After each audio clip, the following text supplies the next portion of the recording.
Broadcasting from their world headquarters in Texas, it's the Arcade Repair Tips Live Show. The show that discusses arcade repair, restoration, news, and more. Now, here are your hosts, Tim and Jonathan.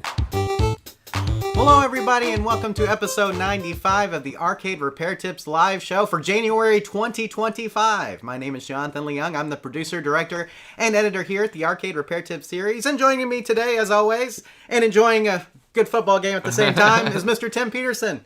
How are you doing? Well, fine, John. Happy New Year to you and to everybody out there. Thank y'all for being with us tonight.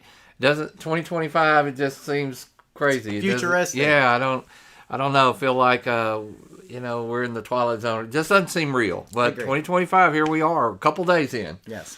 So I did mention we're watching the football game. We have the Notre Dame Georgia game up here. So we appreciate you guys watching us during this game. It's supposed to happen yesterday, Tim, but we're enjoying some good football. There was good football yesterday too, if you've been keeping up with college. But like Tim mentioned, Happy New Year. We hope you had a wonderful Christmas. We hope that everything goes your way in 2025. And Tim, of course, we're here today to discuss some questions about arcade repair, right? Right. But before we get into that, how are you doing? How are things going?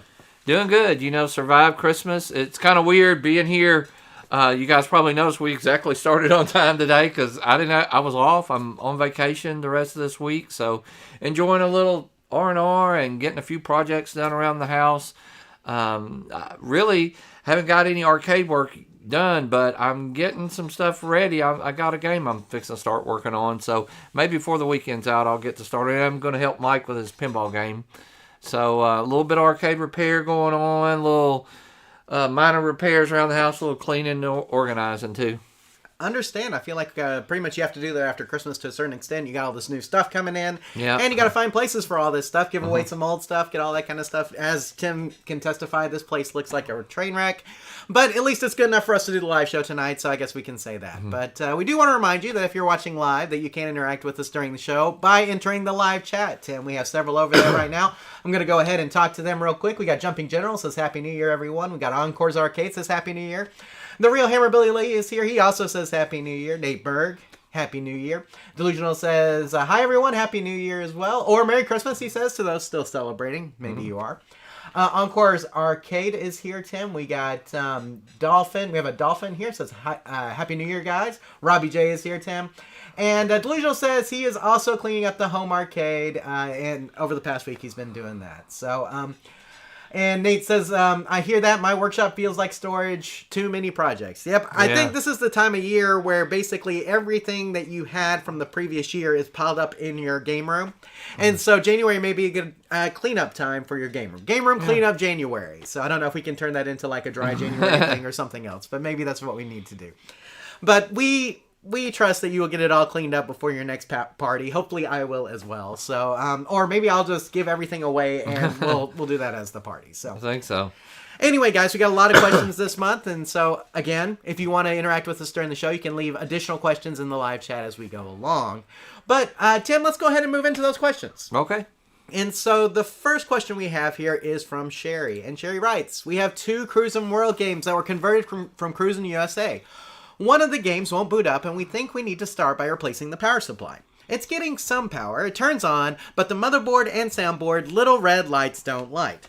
We are new and not very savvy, but we want to see if we can get it fixed. Should we be looking at the power supply or power switch? Any help would be greatly appreciated. Thanks in advance, Shari. Now, Tim, right off the bat here, we have the title for this month's episode. Oh, wow. We have some little red lights that don't light. Okay. And so that's what we're talking about here with Shari. Now, just to summarize here, Tim, we got Shari. 2 Cruis'n Worlds that were converted from Cruis'n USA's. One seems to be working well as far as we can tell. So you could give us a little bit more info on that. But the other one does not power up. We're not getting power. We're not getting the lights on the motherboard, soundboard, anything like that. Shari, just from doing some research, thinks it may be a power supply issue. But what do you think, Tim? Well, that's a great place to start. In fact, we talk about this a lot. The ASAP approach, we always start at power. But one of the big advantages of any time you have 2 working games is switching parts. One way you could test is, so a couple things you could do. You could put the board in the working game and see if it's a board issue. Or you could take the power supply from the working game and put it in the non-working game and see if that's the issue. It's really easy to troubleshoot. I love having another game. even if it's just another JAMA game or something. Sometimes, yes, we can get a multimeter out. We can read all that. Sometimes it's really easy, though, just to swap around parts. If you're careful, make sure the game is off and make sure that you're unplugging your connectors the right way and all that stuff. So that would be my deal. I would get a multimeter. I'd check the power supply. That's real easy to do. And we have some videos that can help her with that. But I would swap that main board around and see if it's a board issue. Or those power supplies are usually the you call them like an ATX power supply, right? And sometimes it's just a push button on it. Maybe it's not on. It could be that it's bad, but one good way is just to swap the two out and see if the problem follows. Sounds good, Tim. So I'll go ahead and put this up on the screen here so we can take a look at it. From your description here, Shari, it does sound like the switching power supply in the Cruis'n World cabinet that is not booting up may be the culprit. Start off this repair, like Tim mentioned, by checking the voltage at the power supply with a multimeter. You may need to unplug a Molex connector and insert your multimeter probes into the correct pin locations. And red wires are usually plus 5 volts DC, black wires are usually ground. You can check your power supply that way. Also, you might want to check for an on-off switch physically on the power supply, as some have their own power switch independent from the cabinet.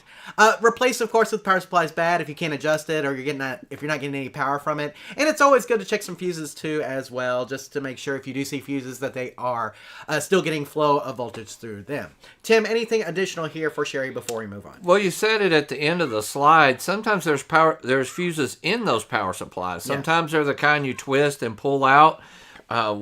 When we had a Cruis'ns, a lot of times those would blow. I don't know why, but it seemed pretty common. I've also seen the kind that it's part of the plug where it plugs in that you have to kind of pop a cover and pull out. I've seen that kind on that.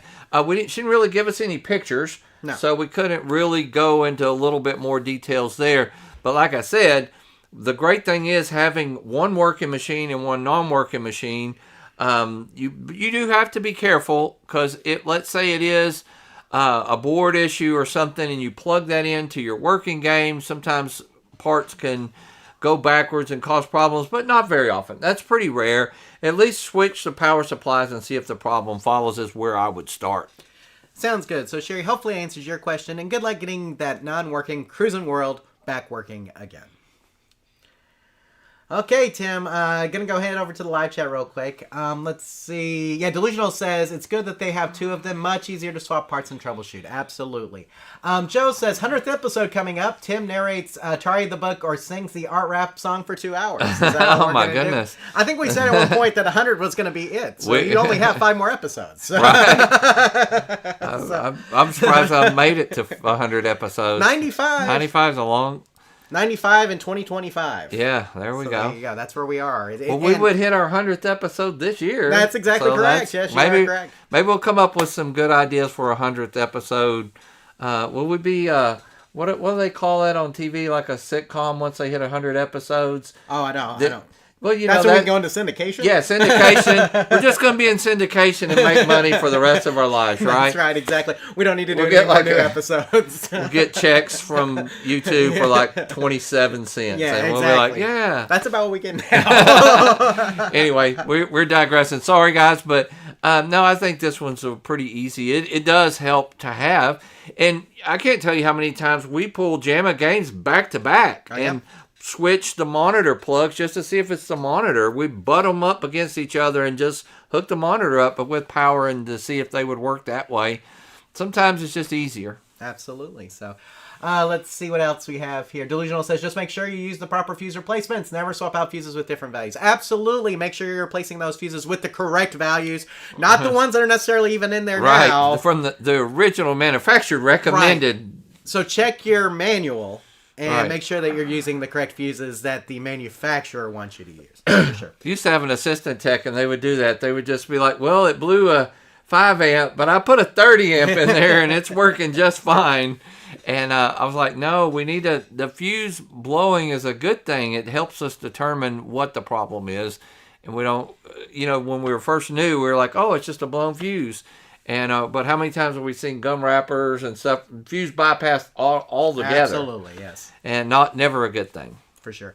Delusional says we could do some guests for the 100th. How do you feel about that? I think it'd be great. Yeah. Yeah. Maybe. We'll see.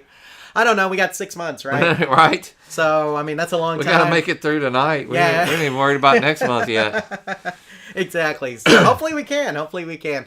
And the good news is that we have more questions to get to, Tim. So this next question is from Kevin. And Kevin says, "Good afternoon. I know my chassis board is burnt, but I don't know. But how do I know if my CRT G07 is bad or if that's what caused my chassis to go bad? Also, how much does a repair cost on a chassis if it's only that? Thank you, Kevin."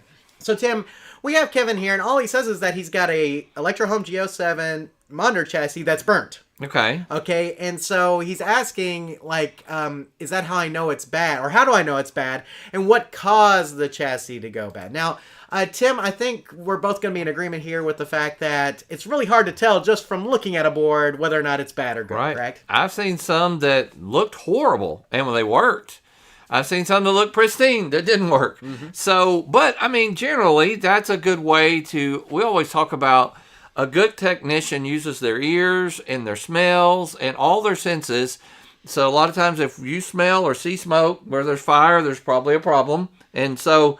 He could be the problem. I almost took the question, too, that he was asking, is his tube okay? And so, if that's the question, well, you won't really know. He's pretty sure his chassis is bad, but his tube may be bad, too, but it's really pretty rare. Usually, it's the chassis that's the problem. We do have a video on how to test a tube you could do without the chassis, but most of the time, the only way you're going to determine whether it's working or not is plug it up and see. And from then, we can do it. And I think he asked a question about how much it costs. Well, there's on our resource page. I'm sure, just like everything else, the price of everything has gone up. Components are getting very hard to find from what I hear. But in retrospect, if price of gas and eggs and everything else is going up, I'm sure it's went up. But those things are negotiable sometimes, or you can do some trading or whatever. But yeah, you're probably going to need to get your chassis repaired. Absolutely. So like Tim mentioned, I mean, just looking at a chassis, we don't necessarily know, right? Right. I mean, you can't tell by looking at it. We've seen some that were burnt to a crisp and still work fine. Unless I saw that it was like the flyback was cracked or the hot was just completely blown or something, and you're like, well, there's no sense in plugging it in. We know this is not going to work. But a lot of times I've seen some that, and you got to take in consideration, sometimes when a component will blow, it will blow parts all over, and you might compare that. A lot of people repair that component, say a transistor, but they don't clean everything afterwards. Right. They just replace it. We put the heatsink grease and stuff in there and replace it, but it would look pretty ugly after the replacement even then. So a lot of times you really just can't tell until you fire it up and see. Absolutely. You probably won't do any more damage. There you go. Let me go ahead and throw this up here real quick so we can talk about it. The physical condition of an arcade chassis or monitor chassis does not necessarily mean that it won't work. We've seen some in pretty terrible condition that still work perfectly. The best way to identify whether or not a chassis is working is to hook it up and see what's happening with it. If it doesn't come on at all, it could be a problem getting power to the chassis or an issue with the high voltage section of the monitor. If it's at a sync, could be an issue with the sync circuit. If it's missing colors, could be an issue with drive transistors or input wires, who knows. We could go on, but the point remains. So let us know what's going on with your chassis when it's hooked up, and we'll try to help you out further. And Tim, G07s are pretty easy to troubleshoot, which is the good news. They are. And so if this is something you want to tackle yourself, it's definitely possible. But if you also want to ship it off for repair, you could do that as well. Tim, I think, just talking with Paul Duray from Paul's Monitors, I think, his repairs usually run in the 100 to 150 range, just depending on what the repair is. Still reasonable. So if you want to ship it off to somebody like that may be what you're looking at, maybe a little bit more or less depending on the problem. So. Yeah, I would say use common sense, though. If it's obvious that is the place that the problem is, and you wanted, let's say it's a blown cap or something, and you wanted to go ahead and repair that before trying to hook it up, I get it. By all means, if you can tell those components are smoked, burnt, whatever, and you want to repair that section and then try it, the problem is, even if they're bad, what caused them to go bad may be a component next to them or something. So sometimes you put new parts on there and it just turns around and damages them again. But you never know, and they're not that expensive. It's not a bad idea, but if you're not really comfortable with that, just send it to Paul. He'll know what to do. He'll look at it and know what to test and know which parts he should repair before plugging it up and stuff like that. Sometimes it's good to just let an expert or somebody that really does this all the time. And you could, shotgun it to a certain extent, like we're talking about here. You could just go through, test parts, replace parts that are bad. But like Tim mentioned, it's really hard to get a full picture of everything without actually firing up the chassis and making sure and seeing if everything works properly. And like I said, that gives you a better idea usually what the problem is as well. Tim, anything else here for Kevin before we move on? Now that we're in 2025, we're talking about a monitor that's 45 years old. Yep. So 40 to 45 years old. So they're all not very few people clean their chassis and monitors very, very often. So they may kind of look rough anyway. For sure. So Kevin hopefully answers your question, and good luck with the repair on that Geo 7. If you need additional help after you get it hooked up, please let us know. We'll try to help you out further there. Joe is recommending that we do a Mike and the Mechanic CD for everyone on the 100th episode. We can do that. Let's see. And Delusional says most Geo 7s look toasty. That is true. Golly, the vast majority of Geo 7s I think we've seen, Tim, look like they've been through an oven. Well, a lot of them have been repaired 6 or 7 times or more. Exactly. So, for sure. So, Geo 7s, just after time, I think, too. They get some discoloration on them like you're talking about. So, I mean, you got, like Tim mentioned, 40, 45 years old. Right. That's, I'm older than that, and I get some discoloration every day. Absolutely. Some worn parts for sure. Got a few replacement parts. Yeah, nothing on me is in warranty anymore, unfortunately. So there we go.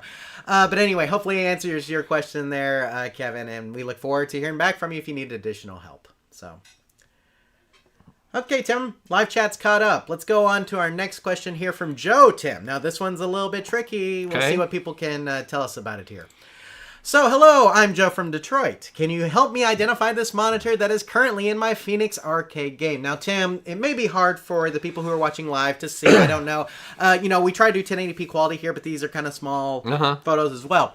But here's what we're trying to identify is this monitor chassis, Tim. So you can look at it real quick here. If people in the live chat want to take stabs at it, you can. The very first time when I saw it, I thought a particular brand in particular. Not that I knew the model, but the layout is very similar to one of the more modern monitor chassis brands. I will give you a hint. That's your hint. Okay. So, but it is kind of similar to some of the different monitor chassis brands out there. So, Tim, have we given everybody a little bit of time? I think so. Nobody's guessing live yet, but maybe they're just thinking and they don't want to be the first to comment. Absolutely. Well, Tim, you've seen it, so you have kind of have a idea of maybe what this is. So, what do you think it is? I had to guess, there are two that come to mind, and the one thing that kind of gives it away is where that placement was of the knobs that it had up there. Agreed. And if y'all been watching 95 episodes, I'm gonna say it's not my favorite monitor, right? And so when I say that term, let's see who can get that. When I say that it's not my favorite, so Delusional just threw out Cortec. That's what my guess would be. Yeah, and when I saw it too, like the very first thing that kind of came to mind was Cortec. It looks like a Cortec style layout and everything. But Tim, I was kind of stumped on the model too, because it's not a model that I've really seen a lot of. Right. And so I even had to go a little bit and say, okay, well, what model is this? So Tim, after doing a little bit of research, I was able to find the model that we're looking at. And so Tim, I'm going to go ahead and throw this up here real quick. Cortec would be my guess. Cortec for sure. So it's hard to tell exactly from your pictures, but the layout looks like a Cortec style chassis, like we mentioned. Possibly a KI-26 or an SI-127. It looks like there's some writing in the last picture, but it's a little bit too blurry, so if I went back, you could see that.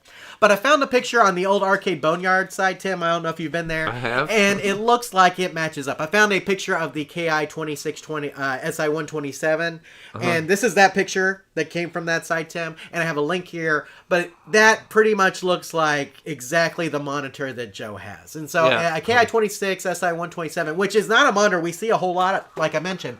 It's pretty rare, in fact, I feel like. I mean, we've probably seen maybe one or two of them. But like Tim mentioned, the location of the pots where they are in that final picture is Yeah. really kind of the giveaway there. And so with that in mind, that's kind of what led me to Cortec as well. So, and then from there, it was just a matter It definitely wasn't a Wells Gardner or a Geo 7. For sure, yeah, you can tell those right off the bat. Right. And so, but after seeing the layout, I think it just screamed Cortec to me, and then it was just a matter of finding the model. But again, not a common model Cortec at all. And No. so you should be able to find parts and things for it.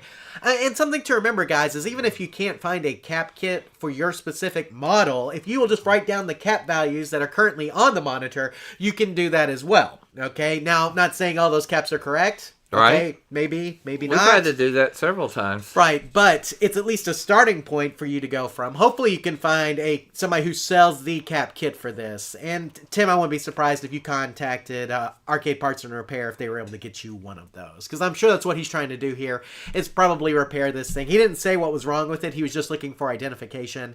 And so with that in mind, I think we were able to do a pretty good job with the Yeah, identification. well, it's kind of a fun question. So, and hats off, who knew it in the I'm going to say live chat? Delusional had it right Okay. there. Joe chimed in here and says, Tim talking about his age, if you're here, it's time for you to get a colonoscopy. Yes, that is correct. Yeah.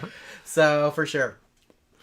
Joe is here. He says, that's me you're talking about. That's my monitor. I'm looking to rebuild the chassis, looking for a cap kit. Yes, absolutely, Joe. So I'm glad you're here. That's awesome. I always love it when we have the people whose questions are here. Well, thank you, So Joe. yeah, so you're looking at a Cortec KI26 or SI127 monitor. And so when you're going to find that cap kit, that's what you're looking for. And like I said, if you can't find it on like arcadepartsandrepair.com, if you can't find it there, contact them via email and let them know what you have, and they can probably get you a cap kit made for it. Like I said, Cortec monitor cap kits are pretty prevalent, but this monitor chassis is a little bit more rare than what you normally see with Cortec. So with that in mind, see if you can find it, and if you can't, contact them directly and see if they'll have one for you. There we go. So that's Good luck. awesome. I'm glad you're here, Joe. It's awesome when we get the people here who have the question. All right. For sure. Thank you, So- Joe. So hopefully that helps you get that cap kit and repair done on your monitor there. And he says, so much appreciation. Thank you very much. You're welcome, and thank you for writing in, because we always appreciate that as well. So, okay, I think are we caught up? We're caught up on the live chat here, Tim. So, a couple more regular questions before we get into the quick question and answers. This next one is from Philip. Oh, and if I can hit the right button, it'd be great.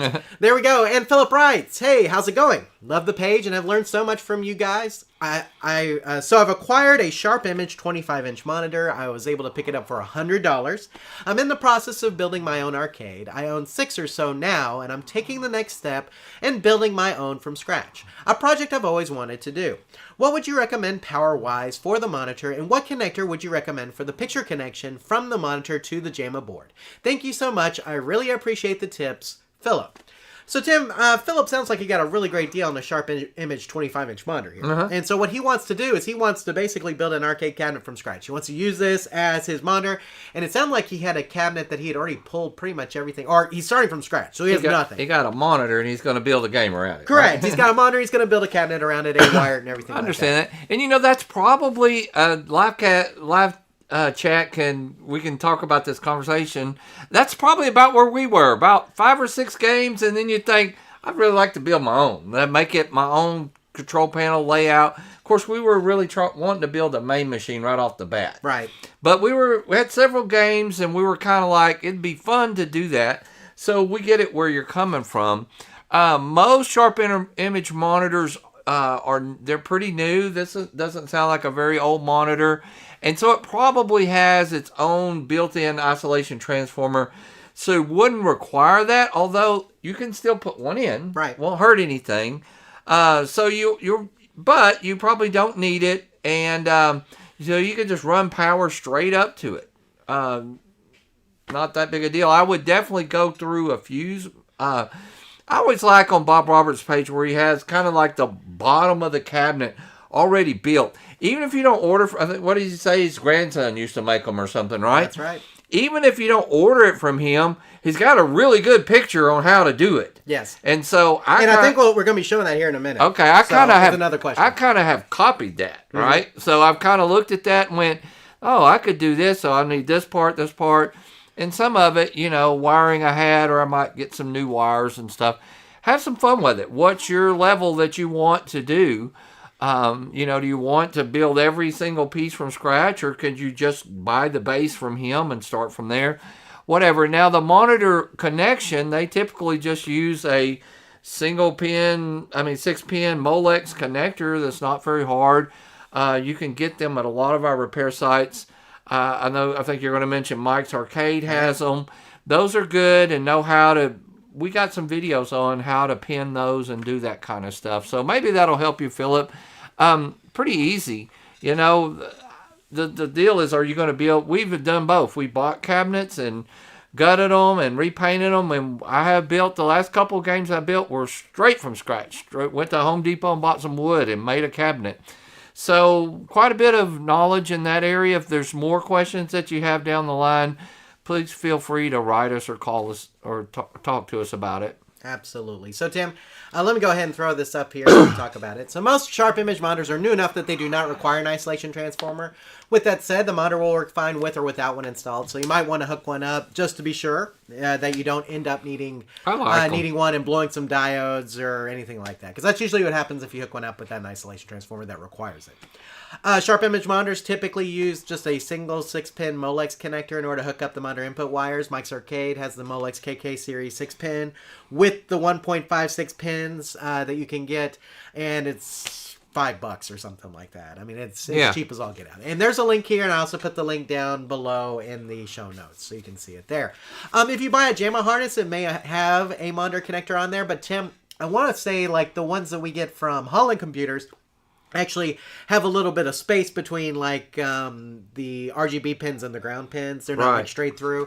And so you may need to repin those wires using one of these Molex connectors in order to hook it up. And Tim mentioned with power, next question, I think we're going to get more into that, but Bob Roberts has kind of his AC wiring diagram, and we're going to talk about that in the next question. Okay. So if you're looking to wire up the bottom of the cabinet, here we're just trying to talk about how to hook up the monitor, right? But maybe you're looking to do the entire cabinet like you're talking about. Well, he said he was going to build one, so I kind of got to think of the big picture. How are you going to wire it up? Would a lot determine what parts you might need in between. Absolutely. So, Philip, hopefully answers your question.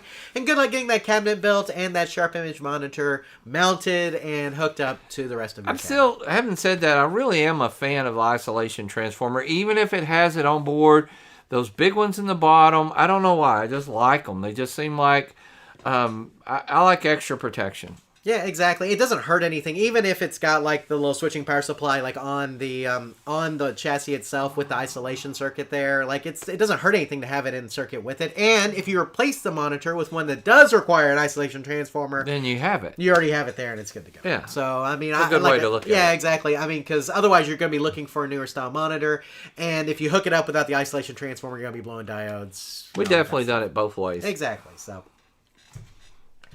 Okay, so hopefully Philip answers your question, and good luck with, like I said, with that cabinet, with designing your new cabinet and hooking up the monitor.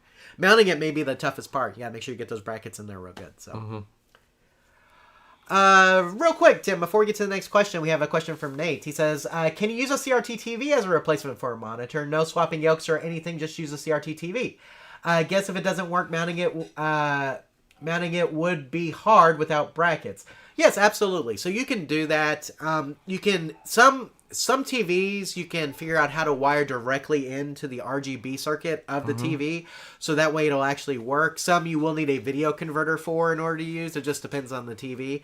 But you can, like you mentioned, mounting it's a little tricky. You basically have to build a shelf in a lot of cases. You know, that kind of houses that, or take it out of the plastic casing and then mount it. See, that's the problem. They weren't really made for that. So the biggest problem, and I tell you, we have, somebody said, hey, you want to buy a game? I've seen plenty of TVs and computers within the case, and they all overheat, and they all cause problems. So, it'll work, but it's not really recommended. Not ideal. No. So, Joe says you can warm your coffee up on the Transformers. Yeah. Hey, that's how I keep my coffee warm, you just stick it up there. It's good. So, there you go. But yes, you can use a CRT TV if you want to, just not recommended. And if you're going to use it, you can decase it, use the tube, and then use a monitor chassis with it, if you can find a compatible tube. So, I mean, that's a good way to do it as well. And then you're not mounting a TV, you're basically mounting an arcade monitor at that point. Right. That's why a lot of people, when they write us a question, they'll say, I have an RCA monitor. No, you have an RCA tube, Right. which is pretty common. Yeah. So a lot of them were TV tubes that they converted into an arcade monitor, took out the shell and everything so that they wouldn't overheat. Exactly. So, there you go. Okay, I think we're caught up. Let us move to our next question from Brad, Tim. And Brad writes, I have removed everything from my 1983 Millipede cocktail cabinet, and I'm going to install a 16-and-1. Now, I think he means 60-and-1, Tim. Yeah. That's why I put the question there. Right. System. I'm going to use the original CRT monitor. How do I hook it up for power, and is there a wiring harness that converts the input to VGA? VGA is on the new 60-and-1 board and has the old hookup on the monitor board. Thanks for your help. Brad, now Tim, here's the thing on this, is that he's talking about a 60-and-1 board. Right. And the thing about the 60-and-1 board that we both know is that this will put out VGA or standard 15 kilohertz resolution arcade, right? Right. But how does he go about accessing that? What steps does he need to take in order to get this 60-and-1 board working in this Millipede cabinet that he's kind of gutted at this point? Well, I see why you said this would come into play later, Yes. because you're going to have power going to it, and to your board and to the monitor, both. So basically, you need to make sure the bottom of your cabinet has an isolation transformer, a fuse box. You're going to make sure that it's wired and ready to go. And one way to do that is by building or buying that bottom part if your game doesn't. Did he say what game he had it in? Millipede. Millipede, okay, but he said it was gutted. He gutted it. Okay, he gutted it. Yes. Which was not a bad idea. I mean, If he wants to go the 60-and-1 route. yeah, if we would all say, please don't do that. Everybody's screaming at him, stop it, don't leave it a Millipede. I get all that. You could get the adapter. I mean, the problem with Millipede is that you don't have a joystick. Right. So you could play the trackball games only on that, but you could technically play the joystick games. I think they work with the trackball okay, but it's a little cumbersome, not the way you want to do it, not ideal by any means. So Right. So if it's completely gutted, you got to start from scratch. Would be an empty cabinet. You would need some kind of, at least go by Bob Roberts' side and wire it up like that, or buy the base completely from him. Then once you got the wiring wired up, I mean, that's 90% of the battle. Running the JAMA wire, then you could watch our videos on how we built a game before and see how we did that. yeah, so if you're using a JAMA harness, you don't necessarily need the VGA adapter. Does that make sense? Right, because Right, because you're using a CRT monitor, and so the 60-and-1 puts out 15 kilohertz resolution through the JAMA harness, and so you just need to make sure that you hook the monitor input wires up to the JAMA harness, and make sure that you take the connector from the Millipede wiring and hook it up to your CRT monitor that's in your cabinet. Right. So there's a couple of things you need to borrow from that Millipede wiring before you throw it out. Yes. One of the things is the isolation transformer. Okay, highly recommend you take that out and use it with your CRT because you're going to need one more than likely. And then we need to take the monitor input connector as well. Okay, because more than likely it's not using the same monitor input connector that comes on the JAMA harness. You will have to splice into it. Right. So, Tim, anything else before I? Well, I hope all that wasn't foreign or too tech talk. You know, we try to keep it real simple here. So if you have further questions or didn't really understand what we're saying, he'll put the slide up. Maybe this will help explain a little better. Right, and I do have the diagram that Tim's talking about here with the AC wiring, but you can also find that at therealbobroberts.net/acwiring.html, which we have linked below in the show notes, Brad. So if you're looking for that. If you're going to use the original CRT monitor, you will need an isolation transformer more than likely. I mean, in a Millipede, the monitors that came in Millipede require isolation transformers. Now, if it's been replaced with a newer monitor, you may not need it, but like we talked about earlier, no harm in having it in there either way. So, there should be one in the original wiring that was removed from the cabinet if the monitor required one. We highly recommend using the Real Bob Roberts AC wiring diagram to wire up the bottom of your cabinet, your power supply. Okay, as for the video output, most multi-game boards will output standard resolution 15 kilohertz along with VGA. The key is to hook up the monitor via the JAMA harness. On the harness, there's an output for red, green, blue, ground, and sync. Video, red, green, blue, video, ground, video, sync. And so what you need to do is you need to hook those wires up to the original monitor connector that should be in the Millipede wiring somewhere if you gutted it. Right. Okay, and so you need to snip that, splice into it. those wires into it, and make sure that the 60-in-1 board is set for standard resolution output. There's a dip switch in there. You can look it up in the manual. I can't think of what it is off the top of my head here, Tim, but it's a good way to go. If you do that, then you don't have to worry about converter boards or any of that kind of stuff, which we would highly recommend that you stay away from if you don't need. So, but overall, Tim, I think that about covers all of Brad's questions here. The AC wiring diagram is going to help you the most because that's going to show you what the bottom of the cabinet is supposed to look like. And then, of course, wiring up the JAMA harness is going to be important. We like the Holland Computers harness, Tim, of course. And then we have videos on wiring a cabinet using the JAMA standard that you can check out as well. Tim, anything else for Brad before we move on? I don't think so. Good luck, Brad. Let us know how that continues. What if you need further help? For sure. Sounds good, and hopefully answers your question. And just keep us posted on your progress. If you need additional help, we'll help you out. Coming over here real quick, Tim, we got Delusional says, Jonathan covered the basics of TV swap. The gist of it is that they run at different frequencies, so mainly no, but you need to modify them. Not a fan, or not for the faint of heart. This is correct. So there are good instructions online and different videos about wiring directly into the RGB circuit of TVs, okay? If you want to go that route, that's fine. Sometimes you can't find another CRT, right, Tim? And so that's the way to do it. But like Delusional said, not for the faint of heart, and every TV is a little bit different. So you have to actually track down where the RGB pins are, usually off of a chip or something like that on the monitor, on the TV board. So that's powering it. But you can get a video converter as well. So if you want to do that, so they've got those. Let's see. Nate says, I'll look into it. Some of my gun games need monitors, and there's absolutely zero here except for CRT TVs. Yeah. And so if you've got CRT TVs, though, again, look at tube swapping. Tube swapping may be it, or finding a chassis that matches a tube. You know, if you've got TVs you have access to, there's great, we've got the donor TVs off of like the junknet.net, the old list of compatible TV tubes with monitor chassis that you can get, and so you can look at that and say, okay, I've got this TV, it's compatible with this chassis, and then go from there. So, okay, Tim, I think we're to our quick question and answers. Now, this was unique, Tim, in the fact that one guy sent in 4 questions. Okay. And they're really kind of quick hits. Okay. And so instead of doing like three different questions from 3 different people, we're going to do 4 different questions from the same guy. All right. Okay, but they're all kind of quick, just like we like to do here in the quick question and answer. And so with that in mind, let's go ahead and read his questions, Tim. So Solon is the name of the guy. Okay, he says when he first turns on his Ikari Warriors recently, it looked great, but after a little bit, the color on the monitor dulled. It looks a little washed out. After turning it off and on, it hasn't gotten the color back. Okay, so a dull Ikari Warriors cabinet. We also have a Neo-Geo slot that does not turn slot that does not turn on. The board has a red light that does come on, and he can hear a hum from the power supply. Okay, so Neo-Geo that. We don't get anything on the screen, but we're getting lights on the board.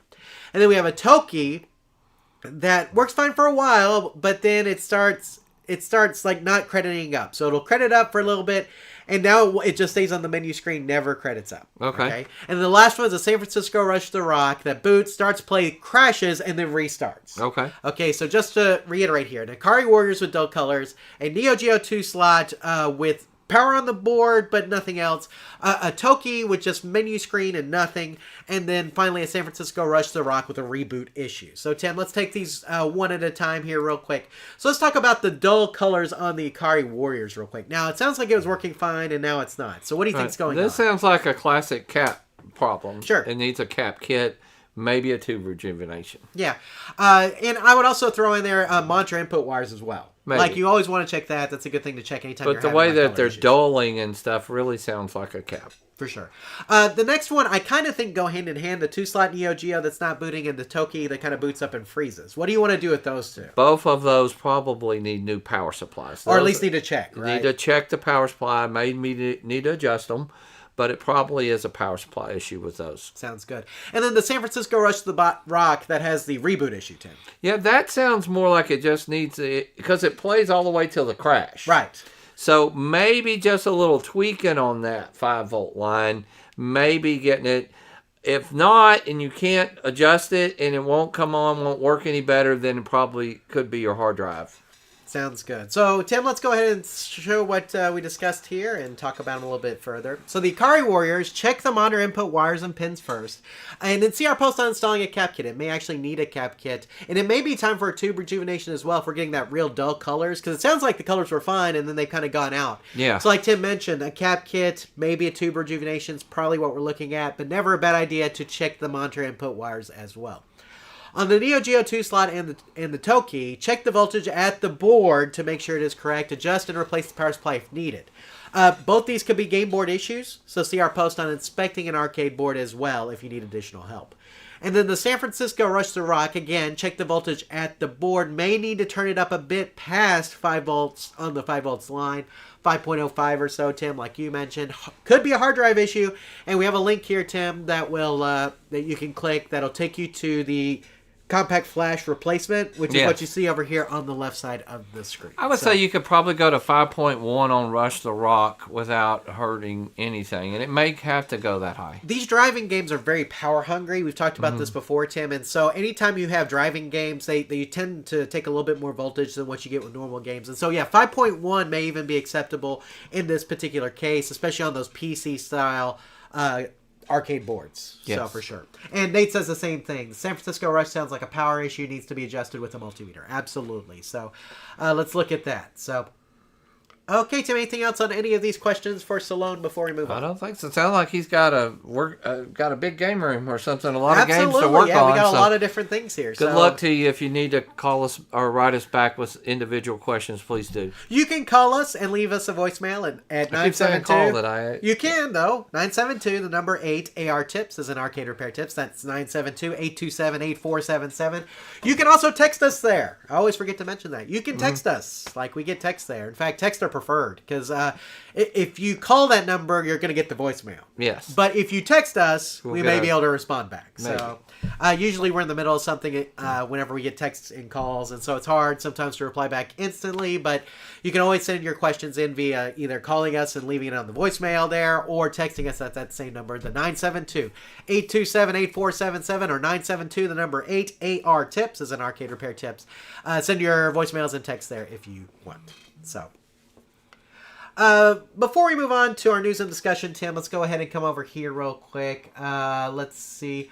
Delusional says there are some ways to solder in the jungle chips on the on-screen menu chips. He's talking about, like, I think with the RGB stuff if you want to go with the TV, but your mileage may vary, he says. Joe says AARP has asteroids on their website for free to play. So, and he feels old. And we do too. Absolutely. So. And Nate already mentioned, he says it sounds like a power supply as well.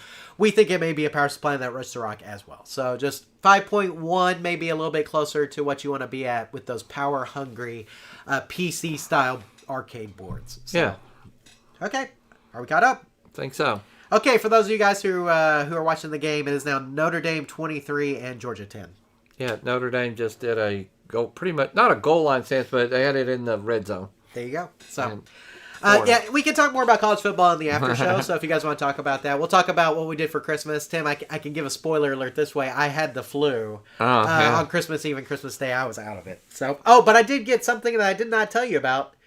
So my wife was very kind, and she got me the arcade 1-up crane. Oh, and nice. so it is in the front room. Here's the thing. Lots of problems. Oh, no. And because I wasn't feeling good, guess who troubleshot it? My wife. With help from Arcade 1-Up, and it's working right now. So, wow. My wife did some arcade repair. I didn't. Oh, but my so wife it's put together and working already. It is put together and working. I thought it'd be in a box. No. It is put together working, and my kids have been I bet they love it. Yeah, and like I said, it did not work out of the box. We just got it working yesterday by exchanging messages back and forth with Arcade 1-Up. So, wow. And like I said, my wife surprised me. I did not know she was going to get it for me, and so it was a surprise. But she was kind of frustrated that it didn't work out of the box. Well, sure. They used it for 20 minutes, and then it kind of crashed. So, but now it's working. So thanks to help from Arcade 1-Up. So nice. And it's fun, It's fun to have a crane. I don't have a crane otherwise, and I've looked at cranes. I've almost pulled the trigger on a couple of cranes, never did. But this was just super arcade friendly. The size is really great for kids, and we'll talk more about that in the after show, though. Nice. So there you go. Okay, let's get to the news and discussion real quick, and then we will get there. So, our first story here, Tim, is about Marvin's. Marvin's Marvelous Mechanical Museum, as we found out earlier last year, Tim, that they were going to lose their spot. Basically, their location that they'd been at forever, they were having to move out of. But guess what? We found a new spot. Yay. So, Marvin's Marvelous Mechanical Museum, a beloved arcade museum in Farmington Hills, is relocating to Orchard Mall in West Bloomfield Township due to a new development project. The new location will be larger, allowing for more games and private event spaces. Owner Jeremy Yagoda is optimistic about the move, despite the challenges of relocating the extensive collection of vintage machines. Now, as we all know, what happens when you move games? They like to break. Yes, exactly. So, please... thoughts and prayers with Marvin here as they move to their new location. Because as we all know, when you move a game, they do tend to break, especially when you're talking about some of the machines that Marvin's has, Tim. A lot of mechanical machines, which even have a little bit more of a challenge to them than what you have with traditional arcades. And so, Godspeed to Marvin's as they make this transition to their new location. We're just so glad they're still around, Tim. Yeah, good luck to you, Marvin. For sure. So we look forward to seeing the new place once it's all set up. So, okay, Tim. So we had a announcement. Yeah. And I didn't know if we'd have it. I thought it was just going to be a rumor. But literally yesterday, right, we had the announcement about the new Stern Pinball release, the teaser trailer for Dungeons & Dragons: The Tyrant's Eye. And so, Tim, did you watch the trailer? I did. Okay, it gives away a little bit, but not much. So Not much. I'm sure we're going to get the gameplay trailer here pretty soon. But Stern Pinball has released a teaser trailer for Dungeons & Dragons: The Tyrant's Eye. The game is rumored to be designed by Brian Eddy and may feature a dragon toy on the playfield based on the trailer. Did you see that? Yes. And so it does look like it has a dragon toy of some sort based on the trailer.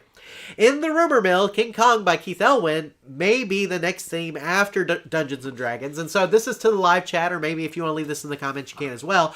Do any of these themes interest you? Tim, how do you feel about Dungeons & Dragons and King Kong? Like, what are those themes to you? Yeah, I can see why they chose it. I'm just not a big Dungeons & Dragons player or fan. Let me say this. Did you see the last Dungeons & Dragons movie that they released with Hugh Grant? No, I didn't watch it. I want you to watch it. Okay. I went to the Maybe movie I'll theater like to see it. I like Dungeons & Dragons, and it is really good. Okay. And I think it's on HBO. Okay. So if you have Max, you can watch it. HBO Max. And it may be your age more of a following on that. Maybe. Or a little younger even. So. Yeah, but I mean, I have the Dungeons & Dragons arcade game, Tim. I've never played like a full game of Dungeons & Dragons. I think we started it before, never really got all the way through. My brother is big time into it. They've done full campaigns and everything else. I've not done that. So. I just wonder, it's the old people that spend the money, though. How much money are people that like it going to put down on it? I don't know. King Kong, more timeless. To me, it's all about the gameplay, and I don't get really excited on anything until I see it. But I think they set forth a template. Remember when they put out AC/DC? They said AC/DC is going to be the template for Rock Band games going forward, right? And it was, right? That's basically what they did. I feel like with Godzilla, they set a template for big monster games. Yeah. Okay, because Godzilla was fantastic, right? And so now it's like, okay, well, let's do a Dungeons & Dragons, kind of like we did Godzilla. Let's do a King Kong, kind of like we did Godzilla. Does that make sense? I can see that happening. So that's what I'm seeing here is that they're saying, hey, we had so much luck with Godzilla. Godzilla was such a great design. Let's take the concepts that we used in Godzilla and make Dungeons & Dragons. Let's make King Kong, because those will kind of follow the same trajectory as what we had with Godzilla. Okay. So that's what I'm thinking. Sounds logical to me. And in Dungeons & Dragons, I think there's a lot of leeway with it. There's a lot you could do with it. You know what I'm saying? It's not something that's kind of hard and fast. A lot of proprietary stuff right, either. Exactly. It's not hard and fast. Like when you have a movie, you kind of have certain aspects that have to be in the movie, right? Yeah. Or if you have a comic book, there's certain aspects from the comic book you have to get in there. Or a band. With Dungeons & Dragons, you have kind of like this base outline concept, but everything else is kind of flexible, right? And so you can make your own story around it. You're not limited by what characters do. You can make your own characters, unlike what you could do with, like we talked about with like superheroes, where the characters are well defined. And so I think it gives a lot of flexibility, and that may be one of the reasons why they decided to go with the theme. Plus, so it's almost to me like putting out a non-licensed pin with a Dungeons & Dragons kind of skin over it. Does that make sense? Because you could probably do this without the Dungeons & Dragons, but it's got such a built-in fan base that I think it helps. Yep. So, any other thoughts, Tim, on King Kong or Dungeons & Dragons? I'm really interested to see what the finished product look like for sure. Absolutely. So I can't wait to see that gameplay trailer of Dungeons & Dragons here when it comes out pretty soon. Usually, Tim, it's like a week or so later. So we'll get it. We'll be getting it soon. But looking forward to maybe King Kong as well. Maybe so we'll see how it goes. And Tim, the last news nugget for this month is basically a lawsuit involving claw machines, speaking of which. So the article is entitled Casino for Children, Prolific Lawsuit Guy Sues Stonestown's Huge New Arcade. And a man in California, Tim, is suing Round 1 Entertainment, which we are very familiar with. Round 1's a huge arcade company. After spending $52 to win one stuffed animal from one of their claw machines. Okay. Alexander Zhu, I guess. I don't know how to say that. Okay, well, assume if I'm mispronouncing him, sorry. Known for filing numerous lawsuits, this is not the only lawsuit he's filed, is alleging that their claw machines are rigged. He claims the machines are programmed to prevent wins until certain profit thresholds are met, likening the arcade to a casino for children. Zhu is seeking an injunctive relief, restitution of profits, and legal costs, Tim. So there you go. Now, Tim, if I told you that claw machines were rigged, you would say... Of course they are. Of course they are. That's right. Duh. Right? You would say literally like, duh. Now, $52 for a $5 animal may be a little on the high side. Yeah. Okay, I don't know what kind of stuffy was in there. But Tim, it's not uncommon. It's a little bit of skill. Right. I mean, you can't just hit the button and hope you win. So the arcade went up, we had it on super easy. And Right. on super easy, I can win 80% of the time, but I don't win every time. Right. You know what I'm saying? I mean, and that's what the claw set to pick up every time, basically. And Okay. So I would say 20% skill probably is in there. Okay. But there's a lot of luck to it, too. And it is not uncommon for operators to set their thresholds at 3 times what the cost of an individual Right. animal is. So if it's a $5 animal, you can set it on 15, okay, or whatever, okay? Some operators go higher. There's nothing stopping you from going higher, right, Tim? Right. I don't think there's a law about it. Exactly. So, I mean, we tended to stick to the 3 or 4 times ratio. So Yeah. if it was a $5 toy, we would make 20 or 15 to 20, and then we would set it to win easy, okay? And the reason why is because you want people to win. That's what people, like some operators, don't get. When people see people winning, there's more people play. who want to play, right? And so you do want to allow for people to win, okay? If it just takes their money, people will say it's a scam, okay? And here's the thing. I will trade you a $5 bill for a $20 bill all day long. Right. We will do it all day long. In fact, if you want to do it right now, I'll send you a $5 bill, you send me a 20, and we're done, okay? Right. We'll just keep doing it. I'll do it all day long with you. Every day. Every day, exactly. And so, I mean, 3 to 4 times is usually what our scale was, but any operator can have any scale they want to. There's no limit on that. And so it's up to the individual operators as to what they want to do. But again, our philosophy has always been, let's see some winners, because winners drive revenue. Sales, They really right. do. Right, exactly. Drive sales. So, Tim, anything else you want to say about this lawsuit before we move on? No, it's just kind of frivolous. It's kind of stupid. Well, I mean, we'll see if he wins anything. Yeah. It'll be interesting to see. We'll keep up with it and give you updates as they roll along. Well, Tim, that does it for this month's episode. We do have the after show coming up. We'll get to that here in a second. But before we do want to remind you that we want your arcade-related videos. If you want some free advertising for your YouTube channel, we're looking for people to submit short videos, 10 minutes or less, about arcade-related topics. Send a link to your video to questions@arcaderepairtips.com, and our staff will review it. If we like it, we'll use it during one of our live show episodes. Make sure to put a plug in for your channel so people will know where to find you, and we look forward to seeing your submissions. Tim, we always open this up for people who may be on the verge of being monetized on YouTube. Maybe you just need a couple more hits, couple more subscriptions. This is a great way for us to promote you and hopefully get however many more views, however many more subscriptions you need to get over the threshold. So, and then, Tim, we have our contact information. We have our general email at questions@arcaderepairtips.com, questions@arcaderepairtips.com. Of course, you put live show in the subject. We'll wait to answer it until the show. Otherwise, we'll answer it whenever we get around to it. But that is probably the best way to get a hold of us, is by sending an email to questions@arcaderepairtips.com. We have our YouTube page at youtube.arcaderepairtips.com, youtube.arcaderepairtips.com, and we do cover comments from the last live show on the next episode. So if you leave a comment here in episode 95, we will get around to it in episode 96. So a great way to leave your comments as well, or questions you may have for us. Again, youtube.arcaderepairtips.com. And we do want to remind you that if you're listening to this on the audio podcast feed and you want to hear the after show, you will need to go to that youtube.arcaderepairtips.com and look up episode 95 and jump to the after show if you want to see that. We do not put that on the audio podcast feed. And speaking of that feed, Tim, we have the podcast feed that contains live shows, interviews, question and answer podcasts, etc. And you can subscribe wherever podcasts are aggregated or at iTunes.arcaderepairtips.com if you're an iTunes user, Spotify.arcaderepairtips.com if you're a Spotify user, or Audible.arcaderepairtips.com if you're an Audible user. Tim, you can leave reviews at any one of those 3 pages. So if you would like to do that, we would love that. Please leave some reviews for us. We love to see those. And we want to encourage you to subscribe if you haven't already. Again, it's a great way to consume the live show is just using the audio instead of having to watch it. And so that is an option that is open to you if you would prefer. And then, Tim, we have our social media pages. We have our Facebook page at facebook.arcaderepairtips.com, facebook.arcaderepairtips.com. We have our Twitter/X feed at twitter.arcaderepairtips.com. We want to thank Mark for all of his contributions. Tim, Mark came in heavy with the rumors on the pinball machines. Yeah, he nailed correct. the Dungeons and Dragons before the teaser release came out, and then he's pretty sure on the King Kong. That's what we're going to see next. Okay. And so that's, like I said, that's all rumor mill stuff, but Mark does a great job of keeping up with that. We appreciate Mark and all of his contributions, and we do encourage you to subscribe at facebook.arcaderepairtips.com or twitter.arcaderepairtips.com to keep up with the show. We also post if we're going to be delaying the live show there. We post news for the month, all that good stuff you can find on those 2 social media networks. Okay, Tim.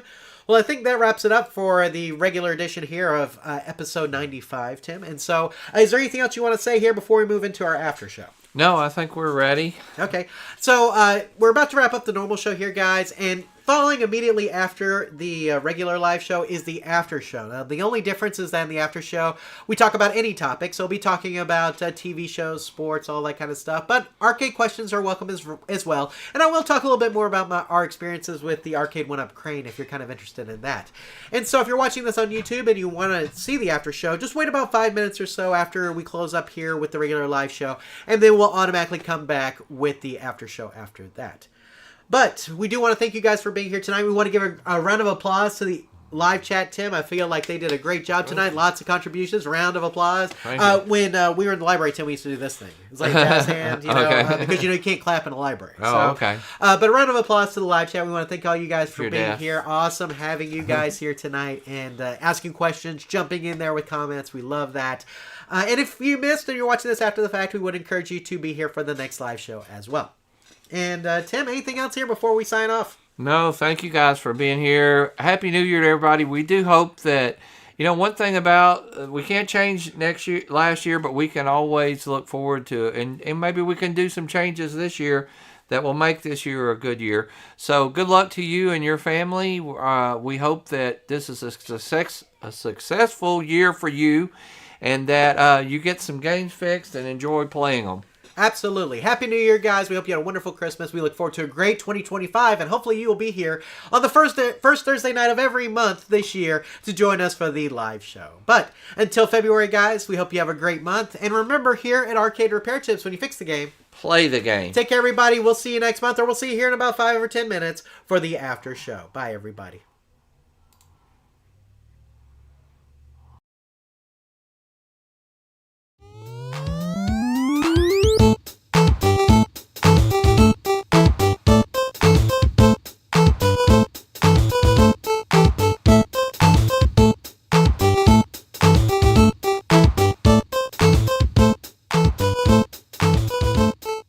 Thank you for watching this episode of the Arcade Repair Tips live show.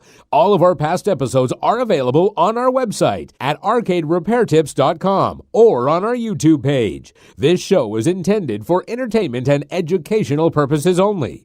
Please consult a professional before attempting to repair any coin-operated machines yourself. The preceding program is a Varcade Entertainment production.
And we're back with the after show for episode 95, and it looks like I've got the mics on. That's good, too. Okay, good. I'm still fighting off this flu. I mentioned, I had the flu on Christmas Eve and Christmas Day. So, Christmas Eve, Monday night, I was just sitting there watching TV, and all of a sudden I started to get the chills and the fever and everything like that. And the kids didn't bring it to you or nothing? They did. So my daughter, it was really my daughter. First? She was the one. She was not. We went to Dallas to spend it with my sister-in-law and spend Christmas with my sister-in-law, kind of pre-Christmas.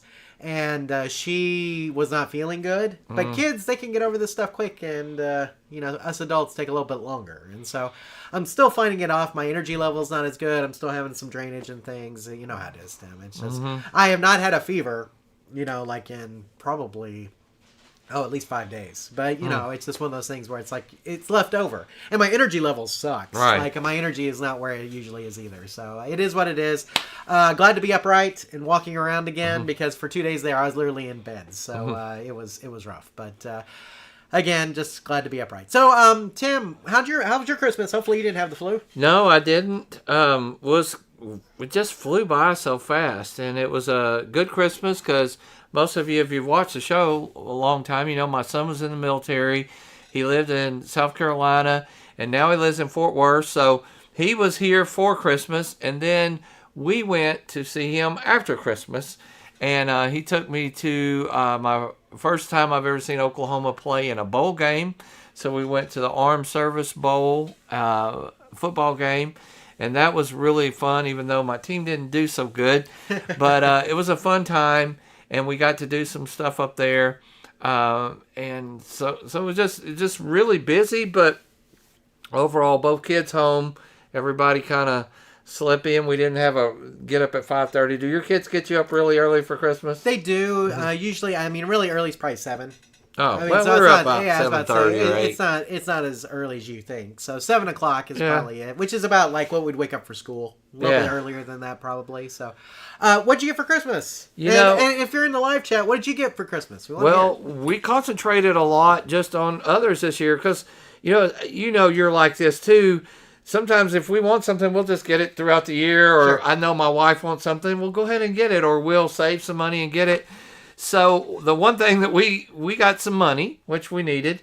We're going to do a few things with that. We got a couple security cameras for the backyard, which pretty excited to hook up that. And to go to the game, my son got me an Oklahoma sweat hoodie, and my daughter got me a shirt. So they kind of planned that, But most of the time, we just relaxed and took a few days off. But the big present of what you and I were talking about, we got a new-to-us car. So that's what we really needed. And we thought, we could spend $400 or $500, or we actually spent that money on getting an extended warranty. So we're like, it all kind of worked out. What about you? So I mentioned the arcade one-up crane. Which was a surprise. Didn't ask for it. No, didn't ask for it. We talked about it because the kids had wanted a crane. Okay. They love crane machines, and they wanted a crane. Or claw. Are they claw machines? Crane machines? Claw machine.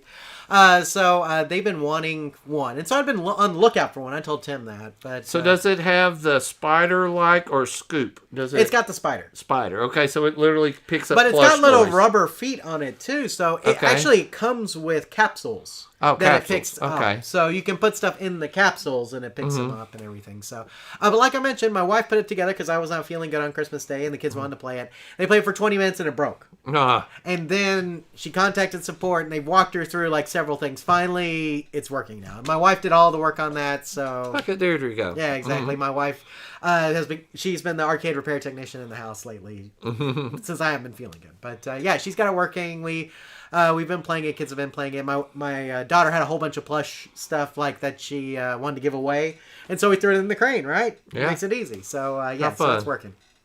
So I got that. I got a new Mac Mini. I got an M2, not the M4. Nice. The M4 is the latest, but I was using an Intel Mac Mini. Tim, they're doing away with those, and so the Best Buy here.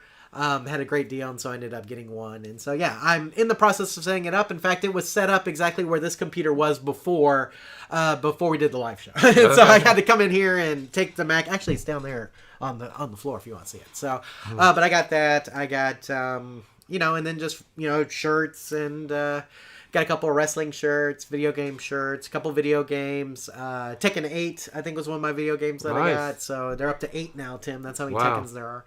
So, so some good stuff. Looking over in the live chat, Nate says he got an X-Men Pro pinball. Nice. But they already have to send me a shooter lane fix kit, apparently. The ball can't make it up the shooter ramp when you punch the ball, and it's official kit they're sending folks. So there you go, Tim. Already, golly. I can't believe that past Stern's quality control, as many operators are having the same issue. Got many gifts, but the best was socks, something you don't normally buy for yourself. That is true. Yeah, I didn't realize that they were having to send those kits out.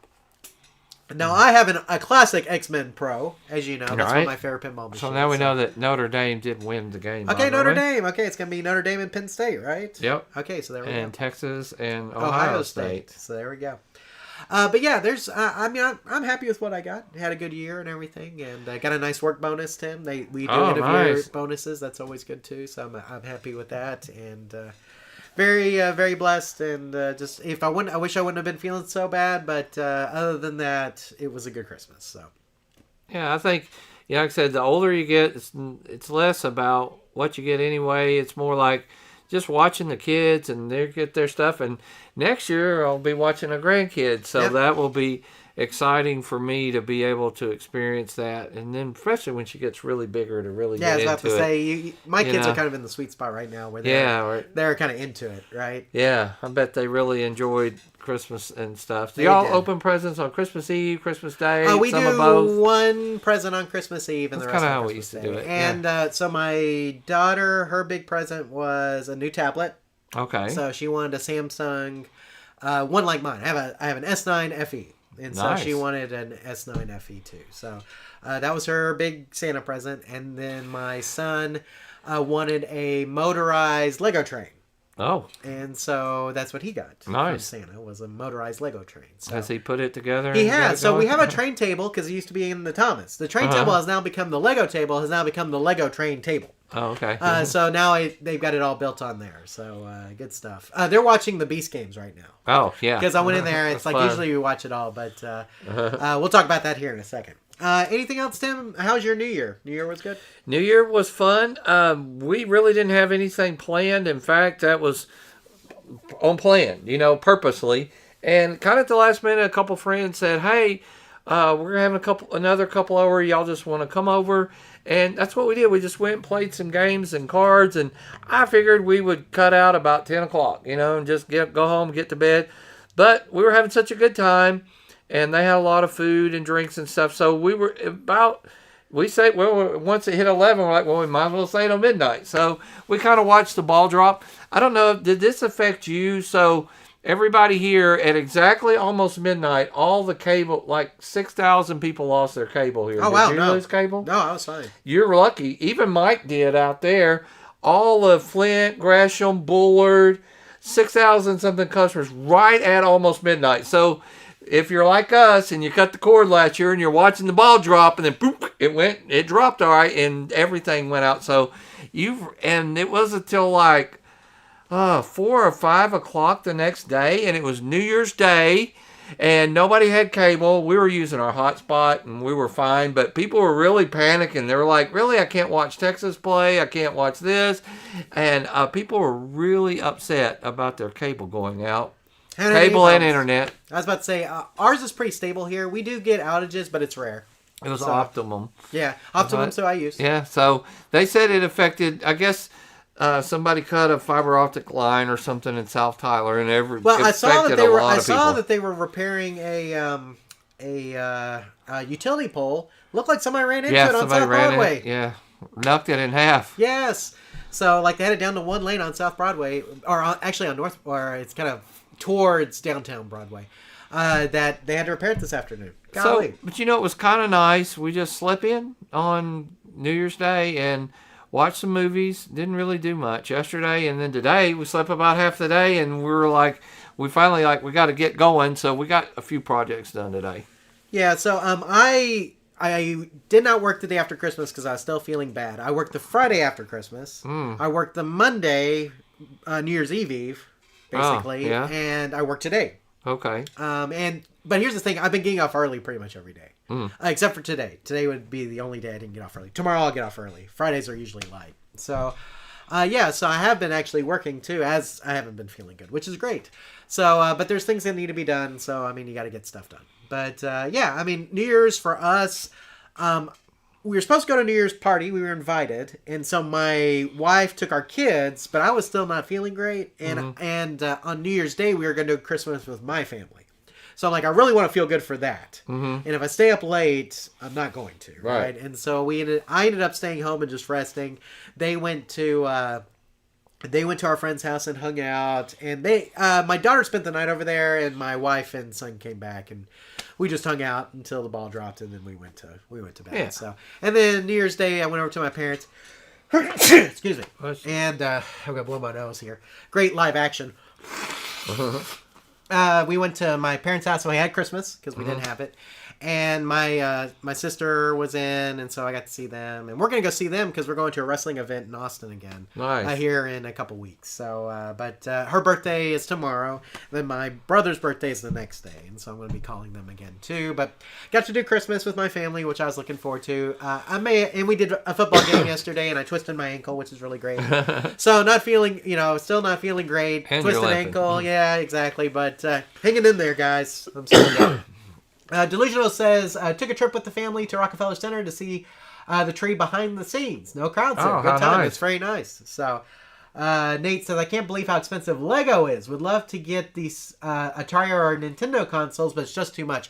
So not all Lego is super expensive, but anything that's licensed with something that's a very well-known license is expensive. An Atari. Yes, so Atari, Nintendo, Star Wars Legos are expensive. Right. Jurassic World is not as bad, I've noticed, which is interesting. So it depends on the license, and like the stuff that's just Lego that's unlicensed is a little bit cheaper. But yeah, it can be very expensive depending, so you have to be careful with that. Let's see, Tim. Sports real quick. NFL, Dallas Cowboys eliminated. Our season's been done, and we're done. We're playing for draft picks. Exactly. So we're going to continue to... we'll watch the playoffs. Tim, you got a dog in the hunt as far as playoffs go? We talked a little bit about it earlier. I am really rooting for Tampa Bay. I don't know. I just, being an Oklahoma fan, we were in the hunt for our next quarterback, and Baker Mayfield went and talked to this guy, and it's like, this is the place you want to play. And he is still in the pros, but he's still really loyal to Oklahoma, and I don't know, I like him. I mean, it's like, at first I didn't really know, even when he played for Oklahoma, this guy was kind of flashy and all this. He's kind of like Johnny Manziel, but he backed it up kind of deal. It's kind of like what Johnny Manziel should have been. Right. And then the Cleveland Browns just kind of didn't do him right at all. He kind of flip-flopped around. He is playing on fire right now.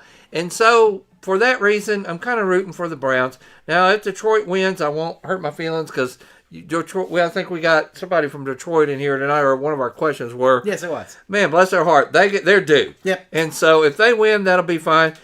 But then the Chiefs are just always good. It's like, how do you beat them? Right. And again, I mean, we've talked about this before, but this is Chiefs country here because Patrick Mahomes, obviously from here. And so, I don't know, man. I think the Chiefs, I could very easily see them winning it again. So it's going to be tough. Tampa Bay has a shot. Detroit has a shot for sure. But I don't know. It's going to be tough. Playoffs are going to be tough. So keep an eye on that. We'll keep watching. College football playoff. We now know that it's going to be Penn State and Notre Dame. That's going to be in the other playoff game. Texas and Ohio State. And if you didn't watch that Texas game yesterday, you missed out. Yeah. It was a crazy game. Watch the highlights if nothing else. It went to double overtime, and it was amazing. So just a great game. Tim, it shows you how much, like I said, how much light is between number 4 and number 5, and not a whole lot is the answer. Right. So it was a great game, fun watch. Texas kicker had an awful day, but still ended up winning the game. So, Tim, I'm excited about watching these 4 teams duke it out. You know what I'm saying? I mean, I think it's gonna be good across the board. Georgia was number 2, right? Yes. Yeah, and what was Notre Dame, 7 or something? I think so. Notre Dame looked really good today. So I think that Notre Dame Ohio State game may be the best game. Or Penn State. Yeah, Penn State. Penn State. Yeah. If Penn State and Notre Dame, that's going to be a good Ohio game. State worries me a lot. Yes. Because they're good. Well, they're just good everywhere. They don't make mistakes. They don't beat themselves. Yes. You got to outplay them, and that's hard to do. I mean, Oregon was undefeated. Right. Okay. Delusional says, yeah, I heard the Texas college game was nuts. Yeah, I mean, and all the teams with byes lost. That's a great point, Alan. Yes, all the teams with byes lost. Did you notice that? Maybe that was the point. I mean, maybe that's something that's we see not that in a great baseball. thing. Yeah, we see that in baseball a lot too, where the wild card team sometimes it feels like they have a leg up on the teams that get that first round bye. I don't know. It's an interesting concept. You know, do you want to get the bye? I mean, everything in you thinks you want the bye. Right. At the same time, if you're playing in a rhythm, you don't want to get out of the rhythm. That's true. And here's the thing: Arizona State played hard. You can't say that they did not play hard.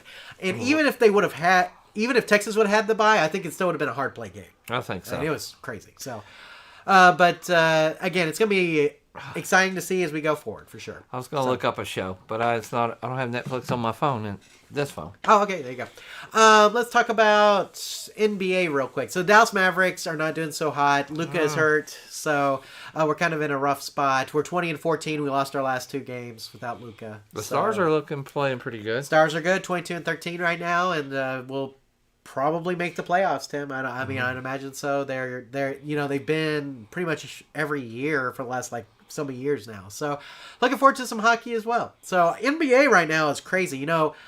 Tim, the Eastern Conference of the NBA is like nothing. Right. It's the West. The Western. Really the Western Conference is crazy. Yeah. And that's where we are. We're with all the crazy teams. It's like if you're in the East, you've got.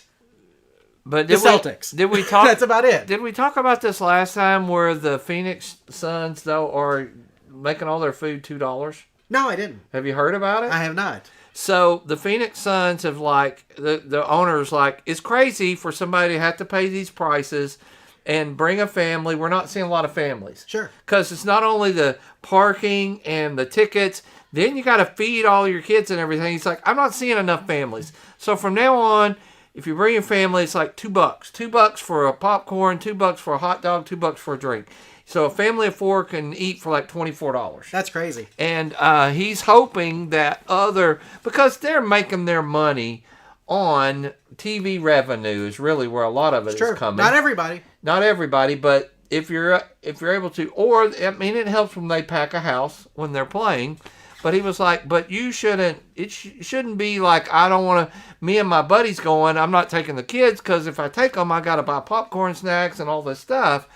He says if really they saw a decline, he's hoping other owners will follow suit. They're not making their money in sales more than he felt like they were losing with who their base was. And I thought that was kind of cool. Yeah, for sure. So Alan says all playoff games were double-digit wins except for that great OT Peach Bowl. Mercedes in Atlanta does that. $2 hot dogs. I've heard about that. That they do that as well. $2 soft drinks with unlimited refills.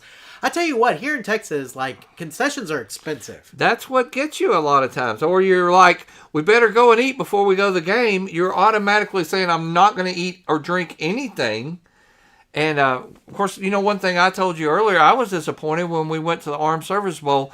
There was no vendors there. There was no souvenir cup.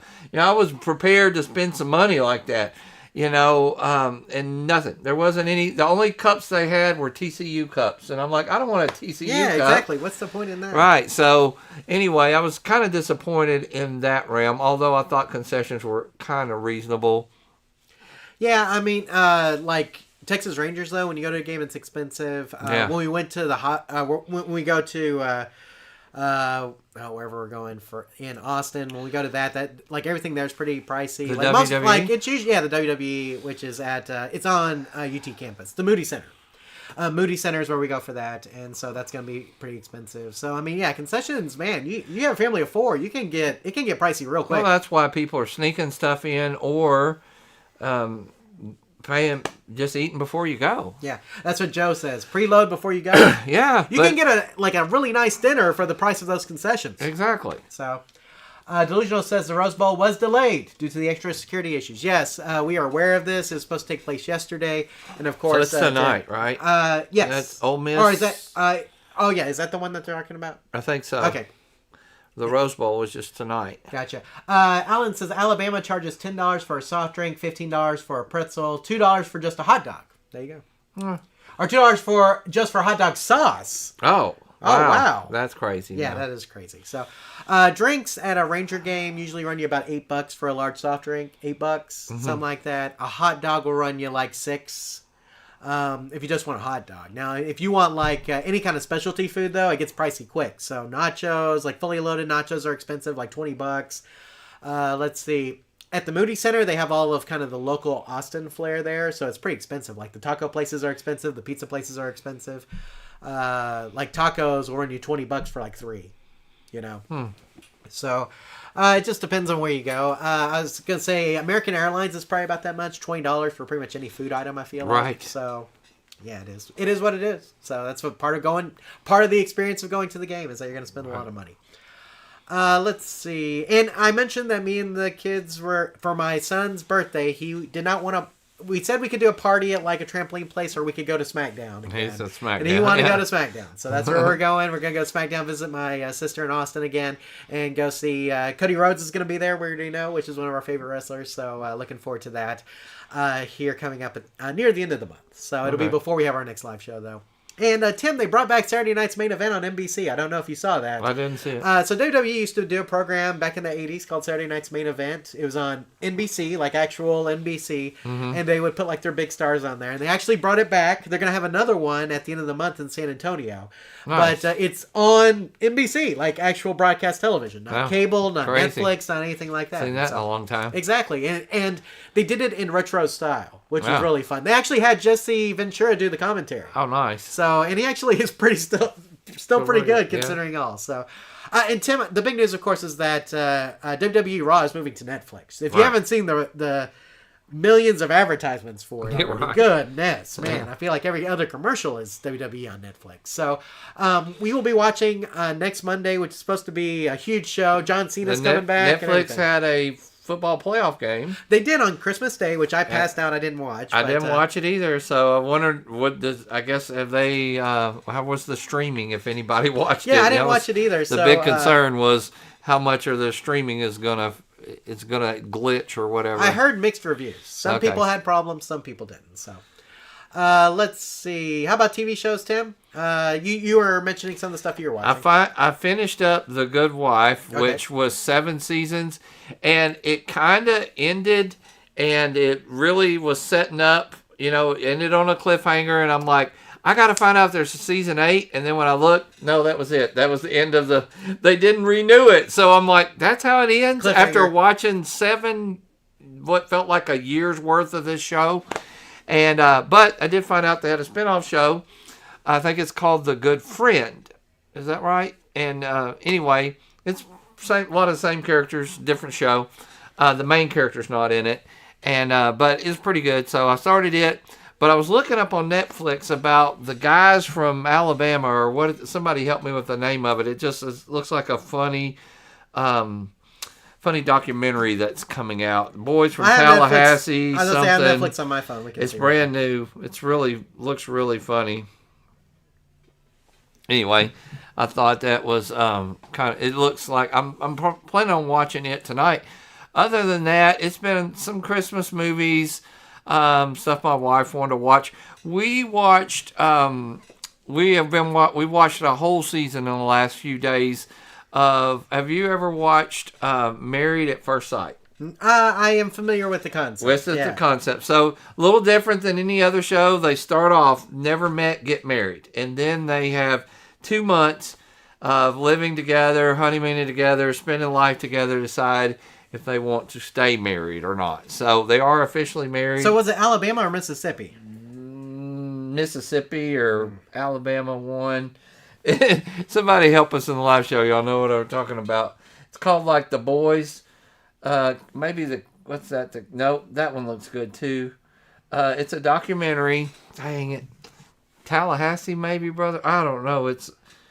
I just put it on my watch list, and of course, I don't have Netflix on this phone. Yeah, I'm looking here. It's a documentary. Just came out. If it should be under the new releases. Oh yeah, it's under new releases. I'm looking at new releases. Hang on. It's a documentary.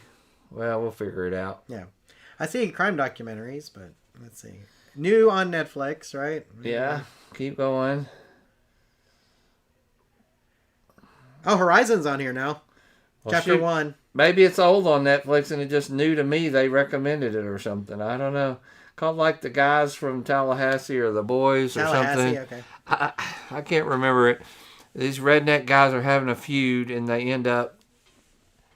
Oh, thank you. Somebody says Happy New Year in the live show. Happy New Year to you. Yeah, absolutely. We're just jabbering. Yeah, Delusional says, yes, just aired the last WWE show on Monday here at work. Yeah, so I think Love is Blind is even better. Check it out. I've watched Love is Blind, probably all of them. It definitely is. This is kind of the opposite concept. You start off married, and this show is pretty good. So kind of guessing who's going to stay married. I don't know. My wife likes it. And I could say I don't like it, but I sure end up watching it with her, and we kind of both were like, "You want to watch one more episode or go to bed?" And so we're like, "Okay, we'll watch one more episode," and we end up staying till 1 o'clock or something, watching 3 more episodes. Exactly. You know how it is. But what do you and your wife like to watch together? Well, actually, we've been watching A Man on the Inside with Ted Danson. Oh, I saw that. Oh, yeah. How And do so you we like have 2 it? more episodes, and it's really good. It gives me Ted Lasso vibes. Okay. So that's been on Netflix. Of course, I watched the new special with Nate Bargatze. I did watch that. Your friend Nate Oh, Bargatze. yeah. I like his comedy. It's very clean. He's funny. If you have not seen his skits, the skits with him doing the Revolutionary War on SNL, have you seen these? Yes. Oh my gosh. Those are some of the best skits by far. Mm-hmm. We're going to call it a ton. Yeah.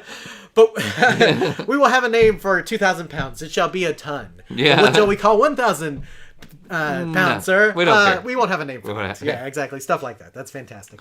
Those are the funniest skits. Yes. So both those are really good on Netflix if you have Netflix. We're watching the Beast Games on Prime Video. The kids are watching the latest episode that came out today. Mm-hmm. It's really good. Delusional Arcade says, I used to work with the company that makes Love is Blind, so I'm familiar. There you go. Oh, okay. And that's Dan Ford who wished us a Happy New Year. Oh, hey, Dan. So there you go. Well, way to go, Dan. Nice to see you.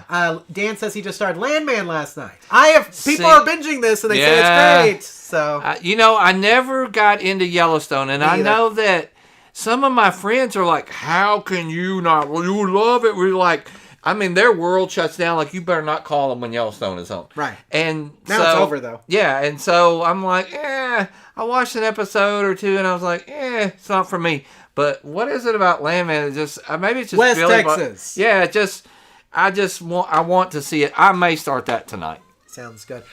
So we have been watching the new Star Wars TV show on Disney Plus, Skeleton Crew. So Tim, let me tell you why you need to watch Skeleton Crew. Okay. What if you took Goonies and put it in the Star Wars universe? Well, I think I would. You would have Skeleton Crew. This is what it is. So if you are a Goonies fan, it is literally space pirates, Tim. So if you are a Goonies fan and you like Star Wars, this is Star Wars Skeleton Crew. How could you not like it, right? Yes, exactly. So it is literally Goonies in space. Nice. So if you like that, me and the kids are watching. This is something I watch with my kids, which is I can't say a lot about. But we have been watching this and the Beast Games lately, and we like both these. And Skeleton Crew, I think, has 2 more episodes. But and they're weekly. So right now, I think there's 6 episodes. There's 8 total of the first season. So that's the reason you need to get Disney Plus, if for nothing else, just to watch Skeleton Crew. It's very, very good. And Delusional says his kids' love is a cake. My kids' love is a cake too. Yeah. Oh my goodness, we watch it all the time. Let's see. And Delusional's been watching This Is Us. This Is Us, I've always heard, is like extremely sad. Okay. Yes, I would say that we watched every episode, and man, what a roller coaster! But it's a good sad. It's like I don't know, such a really feel good. But I'm just without spoiling anything, you're just gonna wonder, when is anything ever gonna go right? You're like, they got the worst luck, but it's so good, and the ending is good. So by all means, see, Delusional says agreed. Skeleton Crew is Goonies in space. Okay, I'm telling you, that's all I gotta say. Goonies in space. You should watch it. That sounds like a winner to me then. Yeah, so you should watch it. It's worth getting Disney Plus for a month for you to binge it. Okay. If you get it now, you'd see the finale. So, I think we have it. The last season of What If is also on Disney Plus, which is the Marvel season. I love What If. And this is the last season. They wrapped it up nicely. I kind of wish they would keep going with it because I like it so much. But I think they're ending it on a high note. So good for them. Marvel What If on Disney Plus is worth your time. And then, Tim, I went to the movie theater and we saw Sonic the Hedgehog 3. Okay. We saw it That opening looked kind Friday. of funny.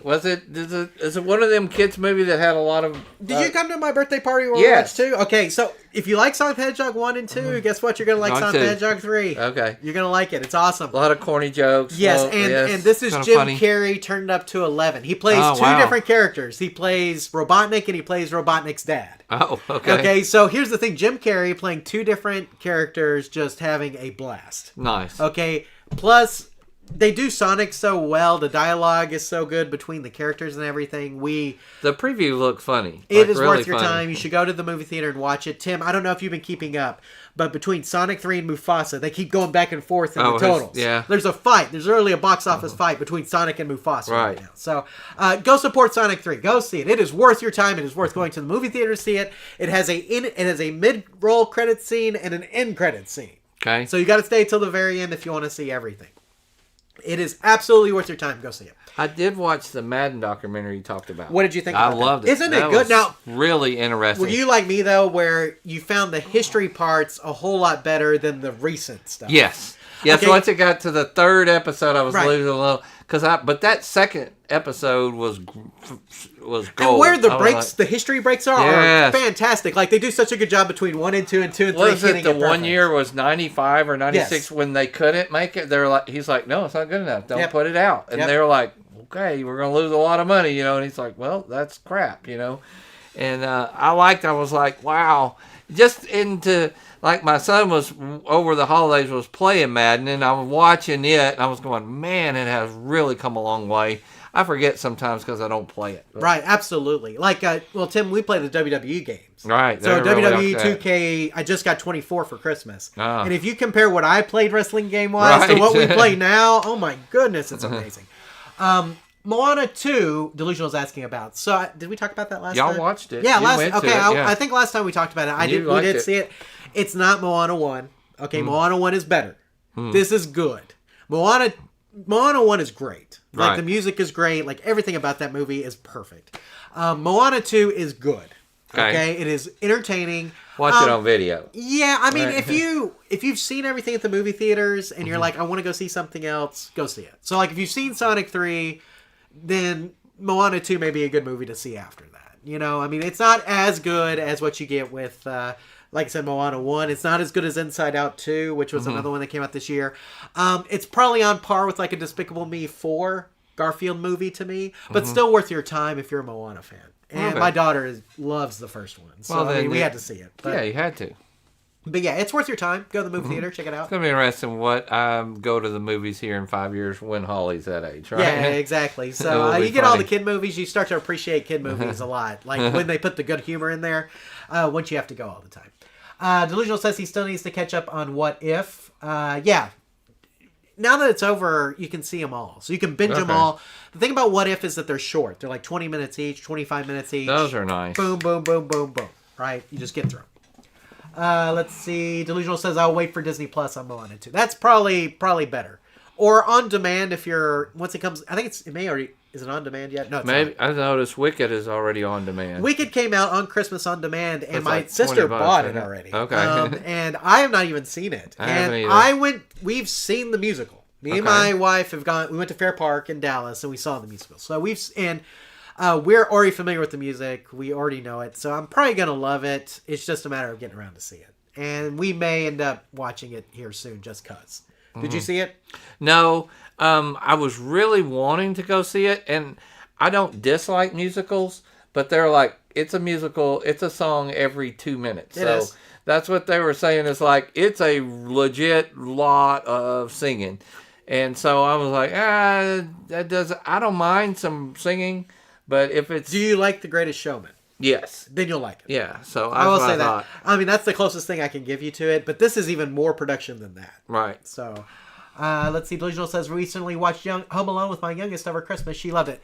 My kids constantly watch Home Alone. We have seen all of them. Right. And here's the thing. The made for Disney Plus, Home Sweet Home Alone, that may be the best one other than the first two. Well, I've never seen it. Yeah, so the concept, they flipped the concept in that one to where basically this family has an open house. Okay. And this other family comes to the open house. Okay, and while they're cleaning up this house, they find this doll. Okay, well, this family leaves and the doll goes missing. And then they find out that doll's worth a lot of money and they think this family took it. Okay. So the family at the open house has to figure out where they live and they want to break in to get their own property. Right. Okay, it's not like they're breaking in to just to break in. Right. They're breaking into the house to steal something that is theirs. Kind of like the OJ excuse. Right, but you know what happens, of course, is that family leaves their kid home alone. Right. And he thinks that they're after Somebody's him. breaking in. Right, exactly. And so it's cute, and at the end it wraps up like with a nice little bow.